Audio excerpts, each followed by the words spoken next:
పాండవులు అరణ్యవాసంలో ఉన్నప్పుడు సరస్వతీ నదీ తీరాన ఉన్న కామ్యకవనం అనే ప్రదేశంలో ఒక ఆశ్రమంలో ఉంటారు.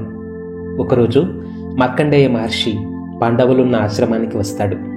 ధర్మరాజు సంతోషంగా ఆయనకు ఎదురు వెళ్ళి నమస్కరించి తీసుకుని వస్తాడు. మహర్షి పీఠం మీద కూర్చొని ఉంటాడు. అప్పుడు ధర్మరాజు మహర్షిని ఎన్నో ధర్మ సందేహాలు అడుగుతాడు. వాటిలో భాగంగా మహర్షి, మీకన్నా వయసులో పెద్దవారెవరైనా ఉన్నారా అని అడుగుతాడు. అప్పుడు మార్కండేయుడు చిరునవ్వుతో, ధర్మరాజా, నువ్వు అడిగిన ప్రశ్న నన్ను పూర్వం ఇంద్రద్యుమ్నుడు అనే రాజు అడిగాడు. ఆ కథ నీకు చెబుతాను. ఆ రాజు చేసిన పుణ్యం కారణంగా చాలా కాలం స్వర్గంలో ఉన్నాడు. ఇంద్రునికి ఇంద్రద్యుమ్నుని పుణ్యం అయిపోయిందనే సందేహం వచ్చి అతన్ని పిలిచి, రాజా, మీరు తిరిగి భూలోకానికి వెళ్ళవలసి వస్తుంది. ఒకవేళ ఇంకా భూలోకంలో ఎవరైనా మీ పేరు తలుచుకునేవారు ఉంటే మళ్ళీ స్వర్గానికి తిరిగి రావచ్చు అంటాడు. ఇంద్రద్యుమ్నుడు స్వర్గం నుండి బయలుదేరి మార్కండేయ మహర్షి దగ్గరకు వస్తాడు. ఎందుకంటే సృష్టిలోనే ఆయనే అందరికన్నా వయసులో పెద్దవాడు కాబట్టి ఆయనకు తాను తెలిసి ఉంటానన్న ఆశతో మహర్షి దగ్గరకు వచ్చి నమస్కరించి పరిచయం చేసుకుని, మహర్షి, నేనెవరో మీకు తెలుసా అని అడిగాడు. అప్పుడు మహర్షి రాజును తేరిపార చూసి, రాజా, ఈ అడవిలో తపస్సు చేసుకుంటుండడం వల్ల మీరెవరో నాకు తెలియలేదేమో. హిమాలయాల్లో నాకన్నా వయసులో పెద్దదైన ప్రావారకర్ణుడు అనే గుడ్లగోబు ఉంది. దానిని అడుగగలరా, తెలిసి ఉంటుందేమో అన్నాడు. ఇంద్రద్యుమ్నుడు మహర్షిని కూడా తనతో రమ్మన్నాడు. అంత దూరం నేను రాలేనయ్యా అన్నాడు మహర్షి.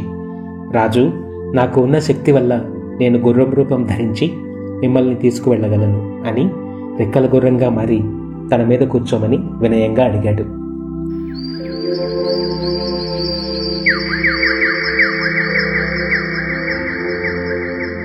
గాలిలో ఎగురుతూ హిమాలయ పర్వతాల దగ్గరకు చేరుకున్నారు.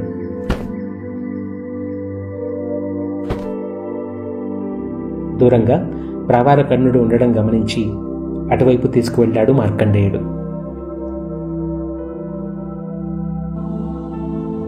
ఇంద్రద్యుమ్నుడు నిజరూపంలోకి మారి ప్రావారకర్ణుడిని కూడా ప్రశ్నించాడు. ప్రావారకర్ణుడు, రాజా, నాకు తెలియదు, కానీ ఇక్కడికి దగ్గరలో ఇంద్రద్యుమ్నం అనే పెద్ద సరస్సు ఉంది. అక్కడ నాడీజంఘుడు అనే ఒక కొంగ ఉంది. అది నాకన్నా వయసులో పెద్దది.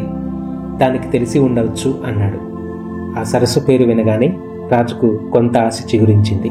ఆ పక్షిని తమతో పాటు రమ్మని అడిగి వారిని తీసుకొని ఇంద్రద్యుమ్న సరస్సు వద్దకు వెళ్ళాడు.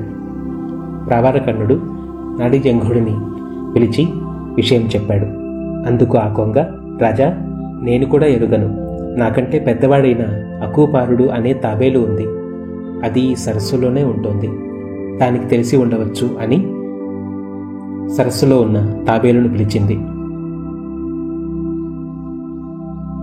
అప్పుడు ఆ తాబేలు బయటికి వచ్చింది. ఇంద్రద్యుమ్నుడు ఆ తాబేలు ముందు నిలబడి వినయంగా, నేను ఇంద్రద్యుమ్న మహారాజును. నా పేరు ఏమైనా మీరు విన్నారా అని అడిగాడు. అప్పుడు ఆ తాబేలు కళ్ళల్లో ఆనంద బాష్పాలు రాలుస్తూ, రాజా, మీ పేరు వినకపోవడం ఏమిటి? మీరేనా మహారాజు? మిమ్మల్ని ఇన్నాళ్లకు చూడగలిగాను. నాకు చెప్పలేనంత సంతోషంగా ఉంది. మీరు ఎన్నో యజ్ఞాలు చేశారు. పండితులకు లెక్కలేనన్ని ఆవులను దానం చేశారు.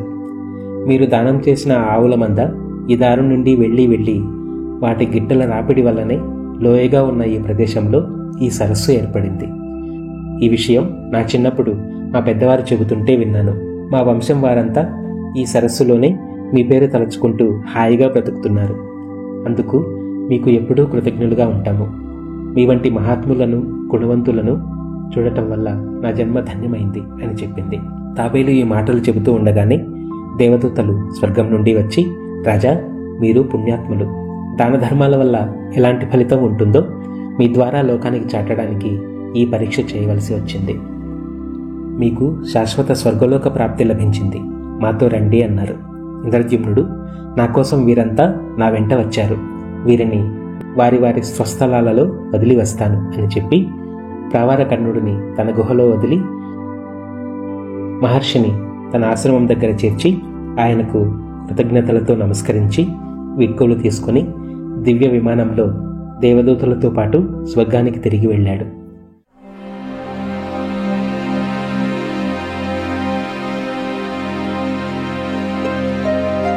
తనకన్నా వయసులో పెద్దవారున్నారని, మంచి పనులు చేయడం వల్ల శాశ్వత కీర్తి లభిస్తుందని మార్కండేయుడు ధర్మరాజుకు చెప్పాడు.